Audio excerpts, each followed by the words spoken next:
This lecture discusses how restaurant meals and takeout meals can affect your weight, why this happens, and some strategies you can use to succeed. The reality is that eating a lot of takeout foods and restaurant meals causes you to struggle.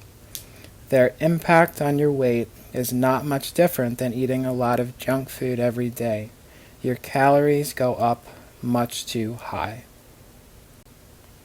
However, you can have some success if you emphasize the healthy food groups that lead to weight loss. You can try to follow the ideal plate when you order and when you go out. This is a bit challenging, but it's doable. And it's important to emphasize, again, this is not about being perfect. You can go out for meals and enjoy yourself from time to time. The key is to go out less frequently, to moderate how often you do this so you can succeed. We'll review some dishes and restaurant meals and how many calories are in them. This will help you understand what is realistic for weight loss when it comes to takeout and restaurant meals. We'll review some of the challenges and some of the solutions here as well. First, let's review high-fat dishes. If you know about the amount of fat that is in food that you order, you can have greater success. You can make better decisions. In reality, the majority, I would say 95% of the meals or dishes you can order at a restaurant or takeout are very high fat. Very, very high fat. Loading dishes with fat, salt, and often sugar makes them addictive and hard to stop eating before you've eaten a lot of calories. It's not uncommon for people to eat twice or 3 times the amount of calories they would eat compared to a home-cooked meal when they eat at a restaurant or order takeout. Some of the calories certainly are from sugar, particularly with desserts, but by far, most of the calories at restaurant meals are fat calories.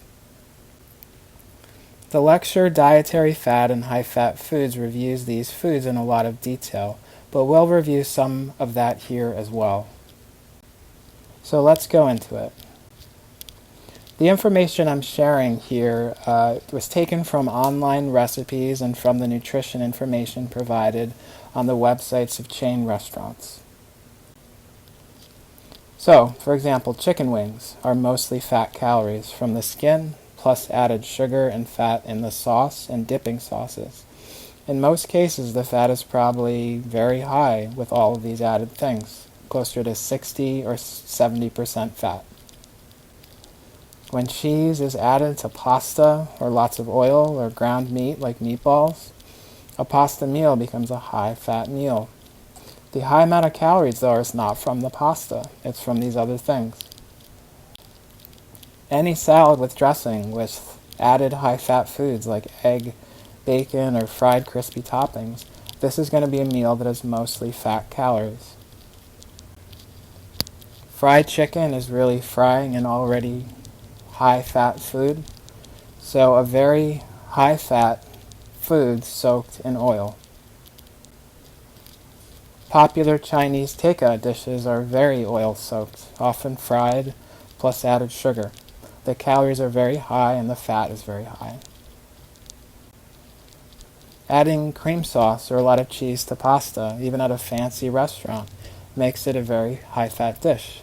Again, most of the calories are from fat. This is not from carbs.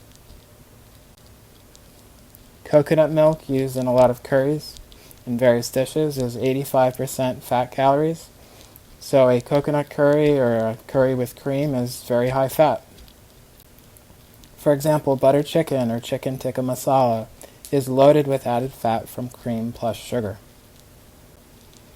Ground meat is mostly fat, and when cheese is added, or mayonnaise or aioli sauce, and often the bun that is made with added fat, it's a very high-fat dish. Many fishes people don't realize are high-fat, but even lower-fat seafood like scallops or shrimp, when it's cooked in a lot of butter or oil or breaded and fried, it becomes a high-fat dish. Eggs are mostly fat calories, and adding vegetables does not change this. Even without added cheese or added bacon or added sausage or ham, An omelet is a very high-fat breakfast. Pizza is truly not a carb. It is a fat because of all the cheese. Regardless of whether you eat the crust, which is actually low-fat, a pizza is mostly fat calories. If you add bacon or pepperoni or sausage to it, it increases the fat even more. Steak salad, as we've reviewed before, is a high-fat dish from the dressing and from the steak. Now that we've reviewed some high-fat dishes, let's talk about the entire meal and how many calories can be in it.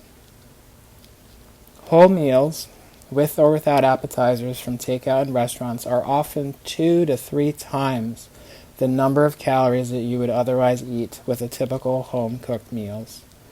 This means that in order to balance the effect of a restaurant meal or takeout meal, you would have to skip 1 to 2 meals after your restaurant meal just to stay at the same weight, or you'd have to exercise a lot. Let's go through some examples. Bagel stores tend to load bagels with so much cream cheese that it makes it very high fat.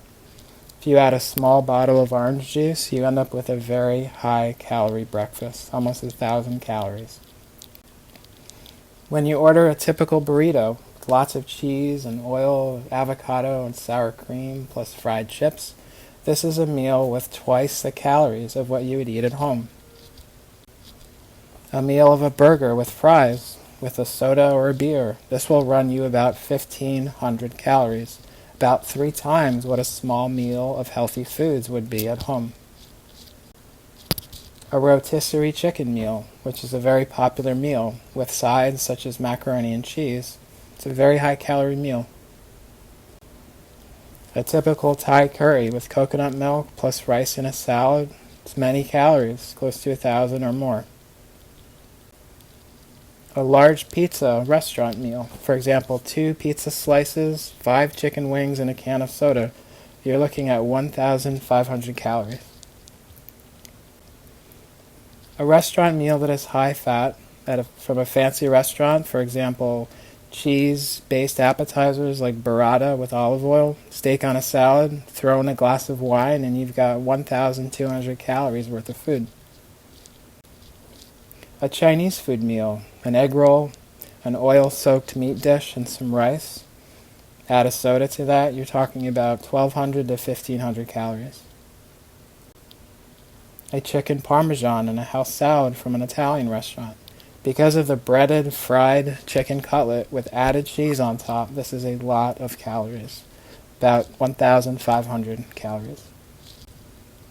A very popular Indian meal, which is butter chicken or chicken tikka masala with rice and a mango lassi, 1,500 calories, most likely. So now that I've given you all this important information, but it's probably disappointing news as well, let's review some strategies for succeeding with restaurants and takeout. It's important to just be aware of the fat and calories as we've gone through, and once you are aware, then you can start to make decisions. And remember the perfect plate. Try to recreate it when you eat out at restaurants. Strategy number 1 is to remember the healthy plate of food. Try to create it. Work towards it. Build your meal around healthy, starchy foods and vegetables and fruits as much as you can, and you can have some success. Here is the healthy plate again. Half healthy, starchy foods, half vegetables or fruits or both. Eat to fullness. Eat a lot of food. Side dishes and healthier appetizers will work well to build your plate. Vegetable sides, salads, soups, side of beans or pasta, brown or even white rice mixed with plenty of veggies. This will help. Fill yourself with these foods, these side dishes, as much as you can. Protect yourself from the drive to eat high-fat dishes in large portions. Your fullness can provide protection. Fill yourself up. Order several side dishes or 2 servings. Get full. For example, at a Greek restaurant, some good choices to fill yourself up are a Greek salad, lemon potatoes, Greek white beans, also known as gigandes. Rice pilaf with plenty of vegetables. Now let's talk about some healthy main dishes that you might find. These are more difficult to find overall. Entrees and main dishes tend to be very high-fat meals, but there are some options out there that can help you succeed. Let's go through them. Again, just think of the perfect plate of food as you're ordering. At an Italian restaurant, you might have pasta with vegetables, minestrone soup, bruschetta appetizer, so toasted bread with tomatoes on top, or a side salad. From a Mexican restaurant, you might have a burrito bowl with lots of healthy starchy foods like corn and beans, or a rice and bean and vegetable burrito. At a Chinese restaurant, you can order a vegetable dish or mushu vegetables with brown or white rice to provide the fullness. You mix those together with vegetables and you can get very full and see some success.